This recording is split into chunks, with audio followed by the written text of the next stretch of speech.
안녕하세요. 김은태 세무사입니다. 오늘은 유언장을 작성하는 방법에 대해서 알아보겠습니다. 이 유언장은요, 자녀에게 재산을 나눠주는 과정에서 필수적인 준비 과정 중에 하나입니다. 상속세 신고를 떠나서 알아두신다면 상식적 차원에서도 도움이 될 거라 생각하고요. 어렵게 생각하시는 분이 많으신데 생각보다 그렇게 어렵지는 않습니다. 유언장은요, 법에서 정해놓은 형식이 있어요. 그 형식에 맞춰서 작성을 하면 효력이 있고요. 그렇지 않으면 효력이 없는 그런 구조입니다. 따라서 요건에 맞춰서 작성하는 게 굉장히 중요하다. 실제 판례에서도 법적 형식을 따르지 않는 유언장은 무효로 보기 때문에 그런 점을 꼭 주의하셔야 됩니다. 이 유언장의 작성 방식은 총 5가지가 있는데요. 그 중에서 사람들이 가장 많이 쓰는 것은 한 3가지 정도 됩니다. 첫 번째는요, 자필로 스스로 작성하고 도장을 찍는 겁니다. 두 번째는요, 공증을 받는 거고요. 세 번째는요, 녹음을 하는 방법입니다. 그럼 이제 이 많이 쓰는 3가지 하나씩 살펴볼게요. 이 첫 번째 자필 방식. 이 3가지 중에서 가장 간단하고 쉽고 또 돈이 전혀 들지 않는 방법이 바로 이 자필 방식에 의한 방식입니다.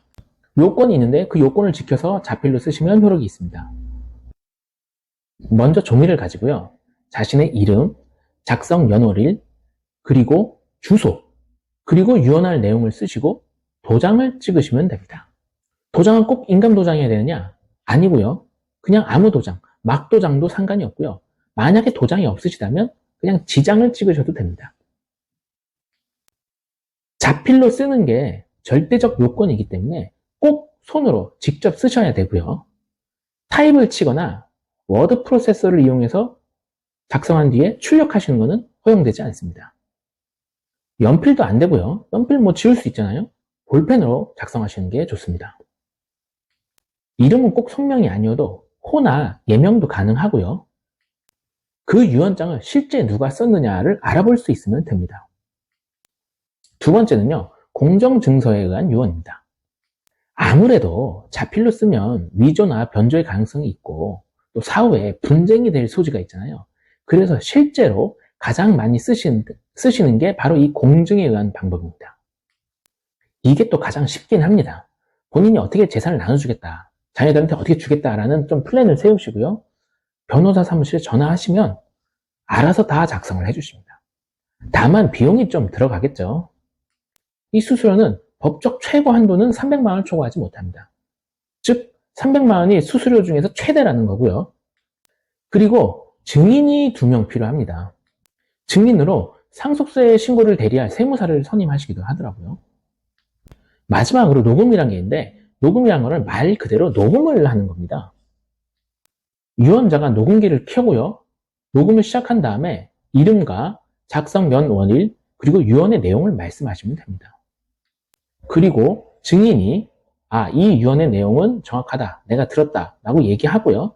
증인의 이름을 또 녹음하면 됩니다. 녹음기뿐 아니고 스마트폰으로도 가능합니다. 요즘에는 스마트폰으로 영상 촬영을 많이 사용하신다고 해요. 제가 한번 보여드리겠습니다. 스마트폰을 켜고요. 영상 촬영을 하시면 됩니다. 내 재산은 A가 있고 B가 있는데 내가 사후에 내 재산 A는 와이프에게 주고 내 재산 B는 외동딸에게 주겠다.